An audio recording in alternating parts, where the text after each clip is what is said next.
அஸ்ஸலாமு அலைக்கும். Welcome to சிக்கு சேனல். இன்றைக்கி நம்ம சேனலில் அரேபியன் ஸ்வீட் ரெசிபியில் குனஃபா ஒன்று. அது மட்டும் இல்லை, இது என்னோட முதல் வீடியோன்னு சொல்லலாம். இந்த வீடியோ நான் ஃபஸ்ட்டு யூடியூப் ஸ்டார்ட் பண்ணும்போது நான் ஃபஸ்ட்டு வீடியோ எடுத்து எடிட் பண்ண வீடியோ இது. ஒரு சில காரணங்களால் இது என்னால் போஸ்ட் பண்ண முடியல. போன வருஷம் நோம்பில் தான் நான் சேனல் ஸ்டார்ட் பண்ணேன்.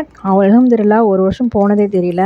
இந்த ஸ்வீட் அவ்வளோ டேஸ்ட்டாக இருக்கும். கண்டிப்பாக ட்ரை பண்ணி பாருங்கள். இந்த ஸ்வீட்டுக்கு நீங்கள் தின்னான சேமியா எடுத்துக்கிட்டாலே போதும். நான் வெறும் சீஸ் மட்டுமே வச்சு இதை சூப்பராக ரெடி பண்ணலாம். இதோட அளவுகள் எல்லாத்தையுமே நான் ஒன்று ஒன்றா நான் செய்யும் போதே சொல்லிடுறேன். வாங்க வீடியோக்குள்ளே போகலாம்.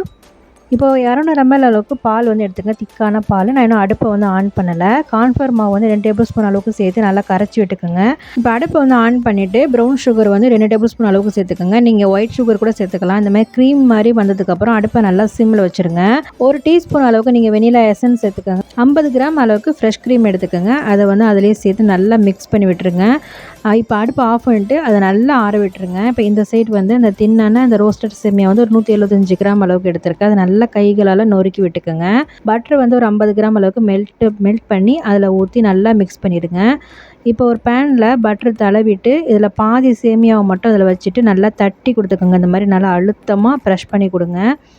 இப்போ அதுக்கு மேலே நம்ம செஞ்சு வச்ச இந்த க்ரீம் நல்லா நிறையா சேர்த்திங்கன்னா சூப்பராக இருக்கும். அதேமாதிரி சீஸும் நிறையா வச்சிங்கன்னா செம்ம டேஸ்ட்டாக இருக்கும். பிள்ளைங்களுக்கு ரொம்ப பிடிக்கும். பாக்கி இருக்கிற சேமியாவை அந்த க்ரீம் தெரியாமல் ஃபுல்லாக அதை கவர் பண்ணிடுங்க. கவர் பண்ணிவிட்டு ஒரு 2-3 நிமிஷம் அடுப்பில் வச்சுருங்க. இந்த சைடு நம்ம ப்ரௌன் சுகர் நான் சேர்த்துருக்கிறேன். 1 கப் ப்ரௌன் சுகர், 1 கப் தண்ணி சேர்த்து இதை நல்லா கொதிக்க விட்டு லெமன் ஜூஸ் லாஸ்ட்டாக சேர்த்துட்டு அடுப்பை ஆஃப் பண்ணிவிடுங்க. இன்னொரு தவா எடுத்து அதில் ஒரு 2 டேபிள் ஸ்பூன் அளவுக்கு பட்டர் எடுத்து நல்லா இந்த மாதிரி ஃபுல்லாக அப்ளை பண்ணிக்கோங்க.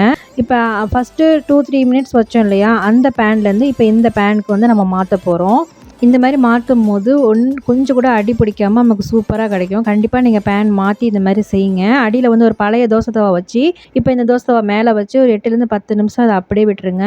10 நிமிஷத்துக்கு அப்புறம் அதை அப்படியே பிளேட்டில் மாற்றிட்டு இந்த சுகர் சிரப்பு லைட்டான சூட்டில் இருக்கணும். அது மாதிரி எடுத்து இந்த மாதிரி மேலே ஓரமாக நல்லா ஊற்றி விட்டுக்கோங்க. பிஸ்தா பருப்பு நல்லா பவுட்ரு பண்ணி வச்சுருக்கோம் இல்லையா, அதை மேலே தூவி விட்ருக்கேன் ஓரங்களில். செம்ம டேஸ்ட்டாக இருக்கும். இதோடு அதை சேர்த்து சாப்பிடும் போது ட்ரை பண்ணி பாருங்கள். நம்ம சேனலை சப்ஸ்கிரைப் பண்ணாதவங்க சப்ஸ்கிரைப் பண்ணிக்கோங்க.